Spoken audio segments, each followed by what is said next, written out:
Hey, Greg. guy. Oh. We've done it. Oh, what now? By reviewing this movie. You opened up a parallel dimension. I've used all of my powers to create this. I think I'm good. What? Yeah, I'm reviewing Across the Spider-Verse, which is one of the most amazing films in years, and I really don't have time for the usual stuff. But we have like 20 lines here. Yes, this was going to be the episode where I review on Ask That Guy. There's just way too much to talk about with this movie. I really should just get to it. Fine. But there will be dire consequences. Dire consequences. Okay, I'm just going to reverse the footage of you coming in and, yeah, Across the Spider-Verse.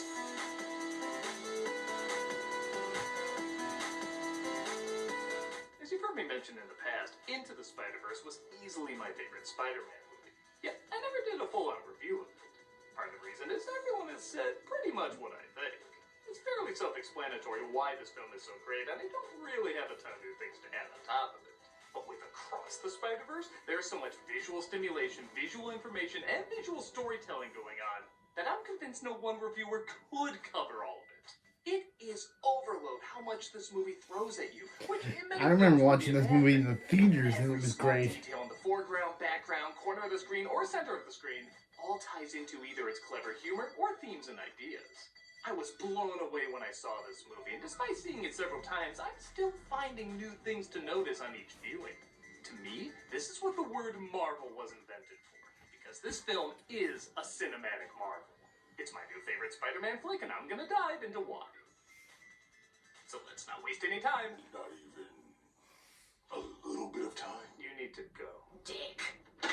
Let's take a look at Across the Spider-Verse.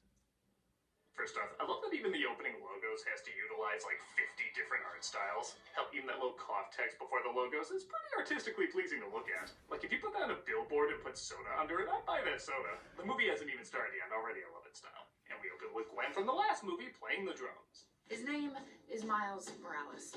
He was bitten by a radioactive spider. It wasn't until I watched it back the 5th time that I realized while this is technically animation from the last film, it's done in the style of Gwen's world, using these melting watercolors and colored palette. I didn't want to hurt him. But I did. Even just the way it captures a person's mindset while making music. Thinking about the past, present, and future while the beat seems to create abstract but also distinct imagery is such a clever way to do both a recap and foreshadow of what's to come. And you're going to hear me say this a lot, but pause the movie at random moments and just appreciate the layout. A lot of this flies by in literally milliseconds, but because of that, you feel the effort and artistry snuck in on both a conscious level and subconscious level. I can't think of any other movie I can just... Kind of like he's reviewing the movie of the poster I have. She's really just drumming for herself. And yeah, if I point out all the Easter eggs, we're gonna Mary Jane. And she ends up quitting. As she goes home, we get an amazing mix of both verbal and visual narration as we understand both through the dialogue and imagery what's going on in her head. In this line of work, you always wind up a solo act. You ever go somewhere when your mind is racing with a million thoughts and you see the real world but also all your dilemmas surrounding you? That's what this is doing. Spider-Woman, Miles, Peter, her dad, all these images flash in the background as time seems distorted, just fading from one location to the next. Some things are very clear, other things are very fuzzy. There's a lot of detail, but it goes by too fast for you to focus too much on it. It's also a cool touch that this art style is also mimicking the Spider-Gwen art style from the comics. And as you probably guessed, it looks spectacular. Yeah, I'm sorry I'm kind of low on jokes right now. I just still can't believe I live in a world where a movie this consistently amazing exists. No, what did you do? I just wanted to be special. Like you. This version of Peter, I don't even think has 5 lines, but I am torn apart watching him die in Gwen's arms, and we don't even see her face through it. Gwen? Don't worry. Who's Gwen? It's secretly sneaking in that much emotion in literally seconds without you even being aware of it. You hear that, exposition dump movies? You don't need to just bad ADR your plot points. Goddamn, make us feel what's going on instead of just telling us. Peter Parker is my daughter's best friend. And I will not rest till I find this Spider-Woman. Slight conflict of interest, but hey, comic book movies. I think you could literally have a comic book character called the conflict of interest. She killed your friend. You don't know that. I don't want to argue about this. Yeah, I can tell. doing what Ang Lee's Hulk was trying to do, where it has the layout of a comic book to display the heightened placement of people's emotions. Like, why just have a close-up here when you can have a close-up and a wide shot seeing both their reactions? In fact, I kind of like the father is further away, like he's more behind in information, but then she goes back to hug him, like she's taking a step backwards from her world to be with him. See, that's the difference between this and Ang Lee's Hulk, because Ang Lee's Hulk is Ang Lee's Hulk. This has much more of an understanding about why certain visuals are emphasized in comic books. The reason this wasn't shown in the UAE. Take that, country, not seeing one of the greatest cinematic achievements in years? Feel free to block Citizen Kane if young Charles looks a little too much like a girl at any point. You won't be missing anything important. I am the vulture, the pinnacle of man's genius. Someone breaks into the Guggenheim Museum and it turns out it's a version of Vulture from a Renaissance art dimension.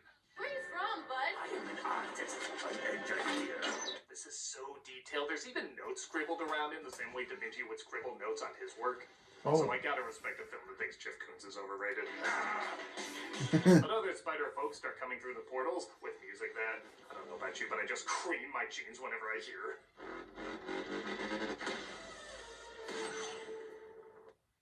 Do me! And we're introduced to Miguel O'Hara and Jessica Drew.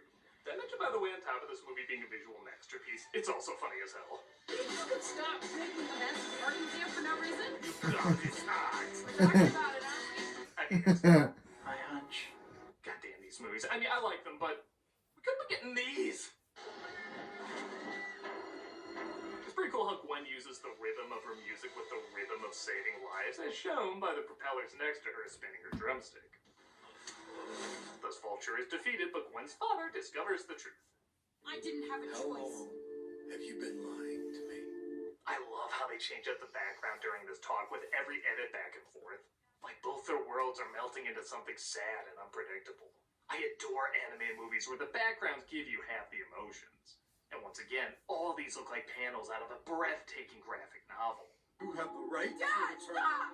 Don't get any closer. Jessica and Miguel save her though and invite Gwen to join their legion of spider peeps, as it looks like her world here is destroyed.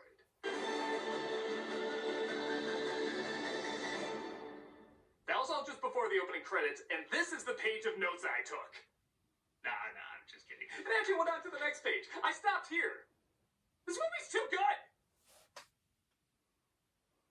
We cut to Miles Morales, who's supposed to be talking with his parents and counselor about future colleges, but he's too busy stopping a pathetic villain named The Spot. A villain Miles is so not intimidated by, he literally heats up a snack before fighting him. You understand this is the fight of our lives, Sorry, just a second. No, go ahead, take the call. As you may guess, the action in this movie is pretty amazing. And again, a big part of that is the animation style. As I mentioned in my Puss in Boots 2 review, the skipping of frames allows you to see more of a clear picture so you can take in more visual information. Actually, right where On top of that, unlike a lot of CGI films, this movie has a real respect for the drawn line. Don't get me wrong, the 3D animation is amazing, but 9 out of 10 times it's trying to look relatively real. Just some things about it are more exaggerated. Like, is this CGI or live action? Could be either, right? With hand-drawn animation, you're taking the most important part of something, all the complex shapes of reality, and reducing it down to its simplest form, a line. Hell, even a line is basically just a dot stretched out. That's one of the reasons I don't mind rotoscoping so much when it comes to hand-drawn. How much of a human being in both form and movement can you capture with just a simple line and still recognize it as alive? That's amazing to me. When CG often tries to mix with line work though, it either just moves around one drawing like a puppet, or it just puts a solid line over a CG model. It doesn't usually feel live, isn't that artistically pleasing to look at, and just doesn't have the same effect as hand-drawn. The lines in this movie, though, despite it being CG, do emphasize the most important parts of a character's form and movement. And on top of that, they also have beautiful shades of color in them, like a beautifully drawn comic book. This and its predecessor have a masterful understanding about why the drawn line is so important, and a brilliant technique. I cannot wait for the about final combining movie. CGI. Sad that next movie is their last So I know I movie. said I wouldn't point them all out, but I just noticed they go from a sudsy car wash to a coffee shop literally called Phone Party. Not an amazing joke, but somebody thought of it. I want them to know I see you. It's better than this one, considering he clearly should have been playing this version. Come back to your nemesis. Don't escape. He stops the spot for now and shows up to the meeting. Can't have your cake and eat it too. Unless you bake 2 cakes. They actually bring up 2 cakes quite a few times in Did this. you order the cake for tonight? It won't fit on one cake. Did you even see the cakes? See you later. With the cake. I'm just calling it now. They're gonna do something with 2 cakes in the final one. That's way too good a metaphor. I don't care if you had to fight 2 cakes in the climax. You gotta do something with this. Princeton University. Now that's too far. New Jersey's too far from New York? Some say the scenes with the folks goes on a little too long, but A, it does show the movie can slow down and pace itself. It doesn't always have to throw a million things at you all the time.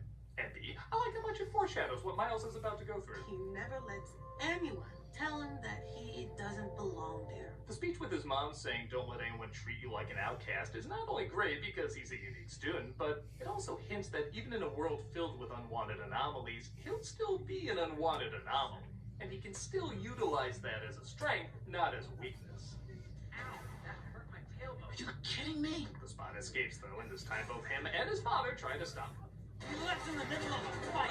Not. It was actually It was inconsiderate and super rude. Again, slow these scenes down and see how amazingly put together they are. These are like Jackie Chan fights in animation. You just have to watch it closely to see both how creative and hilarious they are. He's barely a villain of the week. What'd you call me? Want to see the one edit I don't like in the movie? Come on, man. Everything. Whoa. That reaction was so quick, it was actually kind of distracting. How many frames even was that? Even for this film, that's too few. I'm not nitpicking this to point out how bad it is. I'm nitpicking this to point out how perfect the rest of the 99% of this movie is. That's the one bad edit I could find in the entire movie, and it's only a few frames. Even when I try to insult this movie, I end up complimenting it. The spot finally reveals his backstory, saying he was affected by the Kingpin's dimensional ray in the previous film. Also, he was the bagel guy. You hit me with a bagel. At first I didn't like this because I thought the joke was funnier as a standalone joke. I didn't need it expanded on. But 2 things changed my mind. One, he's all about making holes. I like the fact that the guy hit with the bagel is all about making holes. In fact, I'm kind of wondering if he has anything to do with this parallel dimension too. Second, this means he literally started out as a joke to everybody. The whole film he wants to be taken seriously, but everyone sees him as a villain of the week. And honestly, he should be. Who the hell wants to see this guy as the main villain? We'll get to that in a bit, though, as Spot accidentally falls into himself, literally kicking his own ass, finding that doing so can also allow him to pretty much go anywhere, including different worlds. And if we mentioned the one edit in the movie I didn't think worked, here's the one joke in the movie I didn't think worked. The Venomverse, the Sonyverse. The fabric of space and The time. Sony, the Venomverse. It's not even that long, but with this film's incredibly fast pacing, it feels like an eternity. Honestly, I'd be more down for, hey, not sure how I got here. Has something to do with Spider-Man, I think. Intriguing. Yeah, that's not what a normal person would say here. One of the universes is a Lego universe. Obviously a nod to the producer's earlier works. If you don't believe me, the person who animated it is actually a kid who did a Lego version of the Across the Spider-Verse trailer, and they liked it so much, they actually hired him to animate this scene. Well, Lord and Miller, here's me in a Spider-Man outfit. I gladly accept your invite to be in the next one.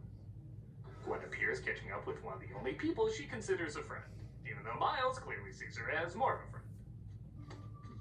Missed you too. That is until I saw you in the suit, and now I want nothing to do with you. She tells him about the Spider-Verse that looks after all the other dimensions with spider people in it. But really she's looking to see if there's any leads on catching the Spot, as his abilities are allowing him to figure out how to jump to other dimensions. Maybe some things are supposed to be just for us. It's pretty hard to do a romantic Spider-Man scene as visually iconic as the upside-down kiss. But this one's pretty damn close. And again, it does have better lines than, I think I have a superhero stalker. oh, remember they're good movies, remember they're good movies. In every other universe, Gwen Stacy falls for Spider-Man. Yeah, we know.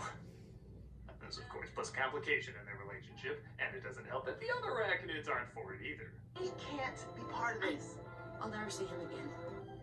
Goodbye, Miles. Whatever our Spider-Man spin-off may bring, we know it can always be worse. Madam Web. Miles follows Gwen into the portal, and we're transported to a dimension where Spider-Man is Indian. Like the previous film, this movie is very good at getting us familiar with the other Spider-Mans and making us instantly like them. This is where the traffic is, this is where the traffic is, this is also where the traffic is, there's traffic here too, and this is where the British stole all of our stuff! Oh, so it's like LA, except they steal all the British stuff. You made me feel empty, like I had a hole inside of me. We all have holes.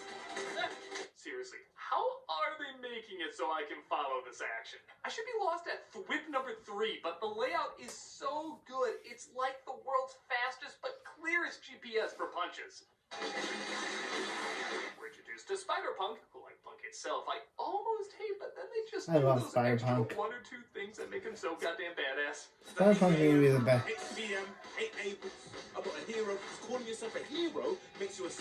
Spider-Punk was my favorite character in the movie. Also, damn it, I thought Spider-Man Noir was the world I wanted to see get its own movie, but that might have been dethroned. One after this. However, the Spot levels up his powers even more, causing Miles to have a vision.